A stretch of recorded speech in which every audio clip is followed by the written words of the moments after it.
नमस्कार शेतकरी मित्रांनो. तर मी आज डायरेक्ट सकाळचे 6 वाजलेले आहेत आणि आज मी डायरेक्ट शेतात आलेलो आहे मित्रांनो. तर मान्य आहे मी शेतात आलेलो आहे. तर बघा तुम्ही पाहू शकता शेवगावर पिवळा रोग खूप आहे मित्रांनो.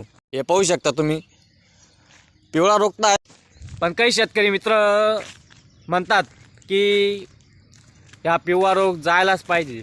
पण बघा पिवळा रोग का होतो? जास्ती पाणी झाल्याने, जमिनीमध्ये जास्ती पाणी झाल्याने तो पिवळा रोग येतो मित्रांनो. पिवळा रोग येतो आणि काही एवढी घाबरण्याची गरज नाही आहे आपल्याला. की पिवळा रोग जरी आला तर काही शेतकरी म्हणतात मग आम्हाला शेवगा परवडतच नाही, असंच नाही तसंच नाही. अरे तुम्हाला लगेच काही तुम्ही लगेच माणूसमध्ये एवढी खराबी असते ते तर झाडच आहे मित्रांनो, मान्य आहे. पण जेवढं आपण शेवगाकडे चांगलं लक्ष देऊ मित्रांनो तेवढाच चांगला आपल्याला तो देऊन जातो. काही शेतकरी मला विचारतात शेवगा काही पीक काही परवडत नाही. नाना परवडत नाही मान्य शिमाले, पण तिनं मग आपण जेवढी ध्यान दिलं ना तेवढा तो परवडी बी जास्त आणि दी बी जास्त तेवढा. तू म्हणची घालावंच नाही मी पैसा त्यानं मग तर कसं काय परवडी. असं राहते शेवगा पीकनं बी. आणि मग कुठं दाखला पोऱ्यानं मग एक जीव लावणं पडत समज ना.